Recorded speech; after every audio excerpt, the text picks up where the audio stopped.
Hello everyone, welcome back to our channel. I hope आपको ये series पसंद आ रहा होगा। हमने इसके अब तक जितने भी एपिसोड अपलोड किए हैं उसकी प्लेलिस्ट आपको हमारे चैनल पर मिल जाएगी।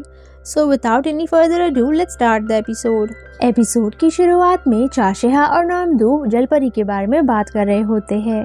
नामदू उसे जलपरी के एक्सीडेंट के बारे में बताता है और उसे कहता है, मैं जब हॉस्पिटल में था तो मैंने वहाँ के डॉक्टर्स को जलपरी के बारे में बात करते हुए सुना। वो कह रहे थे कि रिकवरी से पहले ही वो ठीक हो गई, हालांकि उसकी हालत बहुत सीरियस थी और वो सब कंफ्यूज है कि ऐसा कैसे हो सकता है।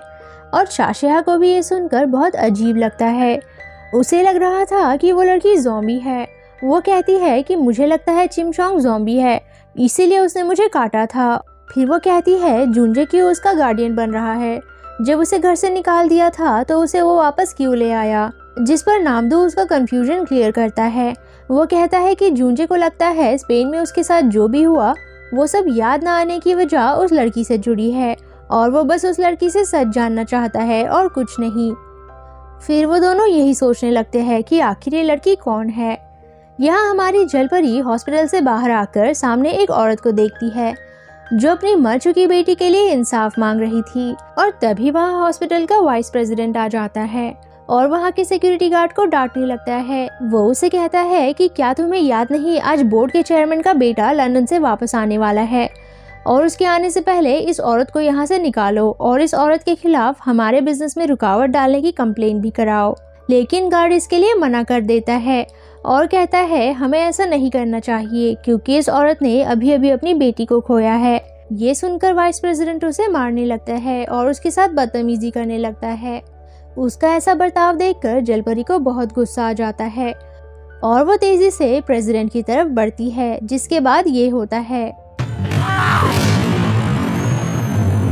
अब लात खाकर वाइस प्रेसिडेंट की हालत खराब हो जाती है। जलपरी उसे डांटने लगती है और उसे कहती है, क्या तुम इस औरत को फास्टिंग पर रखना चाहते हो? जानते भी हो कि भूखा रहना कितना मुश्किल होता है। As expected vice president doctor से जलपरी की कंप्लेन करता है और उसे फुटेज दिखाकर कहता है कि बताओ आपको इसकी टांग में कहीं भी फ्रैक्चर नजर आ रहा है। जवाब में डॉक्टर कहता है, यकीन कीजिए सर, हमने जब इनका टेस्ट किया था तब इनके पैर में फ्रैक्चर था। फिर डॉक्टर जलपरी से पूछता है कि तुम ही सच बता दो कि वहाँ पे क्या हुआ था। जलपरी उसे बताती है कि ये आदमी बहुत बुरा है। इस बुरे आदमी ने उस बेचारे आदमी को लात मारी थी और इसीलिए इस आदमी को मुझसे लात खानी पड़ गई। उसकी ये सारी बातें सुनकर प्रेसिडेंट जलपरी को पागल कहने लगता है और डॉक्टर भी उसकी बात से सहमत थे। वो कहते हैं कि शायद ये लड़की सच में पागल है, इसीलिए हम इसका MRI टेस्ट करवाना चाहते हैं। लेकिन फिर प्रेसिडेंट अपनी बात से पलट जाता है और कहता है, मुझे तो लगता है कि ये लड़की कोई पागल वागल नहीं है, ये बस फ्रॉड है और ये यहाँ हमें लूटने आई है। मैं इसे जेल भेज दूंगा। मीनवाइल जलपरी डॉक्टर के कान में कुछ कह रही थी। तब प्रेसिडेंट उसे पूछता है कि ये क्या कह रही है और डॉक्टर बोलता है कि ये कह रही है जेल का खाना बहुत ही टेस्टी होता है। और उसकी बातें सुनकर सब हैरान हो गए थे। अब जलपरी वहाँ से निकलकर फिर से उसी औरत के पास आती है और उससे बात करने लगती है। वो उस औरत को बताती है कि मैं किसी भी इंसान का हाथ पकड़कर उसकी याददाश्त मिटा सकती हूँ। मैं आपकी याददाश्त मिटा दूंगी, फिर आपको अपनी बेटी याद नहीं रहेगी और इससे आपका दुख भी खत्म हो जाएगा। लेकिन वो औरत इसके लिए मना कर देती है और बोलती है, मैं ऐसा कभी नहीं कर सकती, मैं अपनी बेटी को अपनी आखिरी सांस तक याद रखना चाहती हूँ। दूसरी तरफ जूंजे और उसके दोस्त भी जलपरी की लात वाली फुटेज देख रहे होते हैं। नामदू कहता है कि ये आदमी तो बहुत दूर जाकर गिरा है, शिमचोंग के अंदर इतनी ताकत कैसे आ गई, इसकी टांग में तो फ्रैक्चर था। जिस पर जूंजे कहता है शायद फुटेज ज्यादा हिल गई होगी। तब नामदू उसे बताता है कि जिस वाइस प्रेसिडेंट को उसने मारा है वो शिमचोंग पर उस इल्जाम को बढ़ा चढ़ाकर उस पर मुकदमा करने वाला है और उसे पूछता है कि जूंजे क्या तुम उसकी मदद नहीं करोगे। जिस पर जूंजे उसे कहता है कि मैं उसकी क्या ही मदद करूं जब उसने काम ही ऐसा किया है। देखो उसकी टांग में फ्रैक्चर है लेकिन यहाँ वो कैसे उड़ रही है। अब नामदू उसे लात से पहले की फुटेज दिखाता है जिसमें वाइस प्रेसिडेंट ने गार्ड को मारा था और ये देखकर जूंजे को बहुत गुस्सा आता है। वो कहता है कि ये तो सच में बहुत बुरा इंसान है, इसे तो हम सबक सिखा के रहेंगे।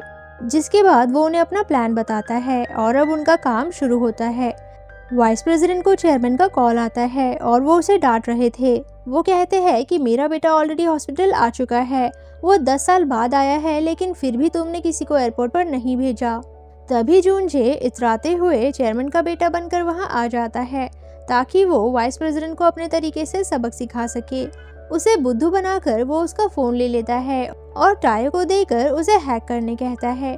एक तरफ टायो अपने काम पर लगता है और दूसरी तरफ नामदू एयरपोर्ट पहुंचकर चेयरमैन के असली बेटे को कहीं और ले जाता है। कुछ देर बाद जूनजे वाइस प्रेसिडेंट को अपनी असलियत बताता है और कहता है कि मैं चेयरमैन का बेटा नहीं हूँ। फिर वो उसे उसकी धोखेबाजी के डॉक्यूमेंट्स दिखाकर उसे ब्लैकमेल करने लगता है।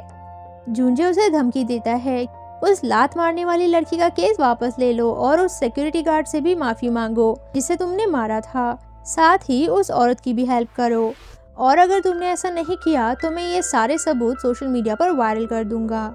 अब वाइस प्रेसिडेंट के पास कोई भी दूसरा रास्ता नहीं था, इसीलिए वो जलपरी का केस वापस ले लेता है और वैसा ही करता है जैसा जूनजे ने उसे कहा था।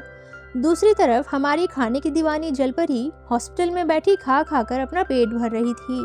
तभी डॉक्टर आकर उसे कहते हैं कि अब तुम्हारी तबीयत ठीक हो गई है तो तुम यहाँ से डिस्चार्ज हो सकती हो। तब जलपरी उदास हो जाती है और डॉक्टर से कहने लगती है कि मैं कहाँ जाऊंगी, मेरा तो कोई घर भी नहीं है। अगर आप मुझे इसीलिए निकाल रहे हो क्योंकि मैं बहुत खाती हूँ तो मैं अब से कम खाऊंगी, लेकिन मुझे यहाँ से मत निकालो। तभी जूनजे वहाँ आकर उसे अपने साथ घर चलने कहता है। ये सुनकर वो बहुत ही ज़्यादा खुश हो जाती है। नेक्स्ट सीन में दोनों घर जा रहे होते हैं। तभी जलपरी जूनजे को अगली बर्फबारी के बारे में पूछती है।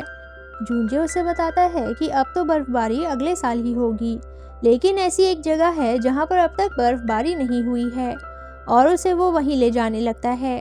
मीनवाइल हॉस्पिटल में नामदू जलपरी के मेडिकल रिकॉर्ड्स लेने आया था और दूसरी तरफ ड्राइवर अंकल जूनजे के डैड को बताते हैं कि वो जूनजे से मिले थे और उन्हें कहते हैं कि मैंने उसे बताया है कि आप उससे मिलना चाहते हो, लेकिन शायद वो अभी इसके लिए तैयार नहीं है, लेकिन आप फिक्र मत कीजिए, मैं उसे मनाकर आपके पास ले आऊंगा। और उनकी ये सारी बातें स्योही सुन रही थी। अब ड्राइवर अंकल जूनजे के डैड को घर पे ड्रॉप करके अपने घर जाने लगते हैं। तभी उन्हें गाड़ी में एक माइक्रोफोन मिलता है और उन्हें स्योही पर ही शक होता है। वो बस सोच ही रहे थे कि स्योही उनकी अब तक सारी बातें सुन रही थी। तभी वहाँ मारे यंग आ जाता है और ये सीन यहीं पर कट हो जाता है। यहाँ जूनजे जलपरी को उस जगह पर ले आता है और हर तरफ बर्फ देखकर जलपरी खुश होने लगती है और जूनजे को कहती है कि तुम कितने अच्छे हो जूनजे। ये सुनकर वो हंसने लगता है। फिर जलपरी स्केटिंग के कपड़े पहनकर वहाँ आती है जिसमें वो बहुत ही स्मार्ट लग रही थी। जूनजे तो बस उसे देखता ही रह जाता है। इसके बाद वो उसे स्केटिंग शूज पहनाता है। तब उसे वही वक्त याद आता है जब उसने उसे स्पेन में शू पहनाए थे और वो जलपरी से कहता है, मुझे लगता है मैं ये ऐसा पहले कर चुका हूँ, लेकिन मुझे याद नहीं आ रहा। चलो छोड़ो इस बात को, हम स्केटिंग करते हैं। और फिर वो उसे स्केटिंग सिखाने लगता है, लेकिन जलपरी उसकी पूरी बात सुने बिना ही आगे बढ़ जाती है। अब उसे ये नहीं पता था कि रुकना कैसे है और वो तेजी से आगे बढ़ती रहती है और जूनजे से मदद मांगने लगती है। जूनजे उसे बचाने के लिए उसकी तरफ जाता है और उसके आगे आकर उसे पकड़ लेता है, जिसके बाद वो दोनों फिसल कर एक जगह गिर जाते हैं और फिर वो दोनों उस बात पर हंसने लगते हैं। इसी के साथ ये एपिसोड खत्म हो जाता है। Thank you for watching.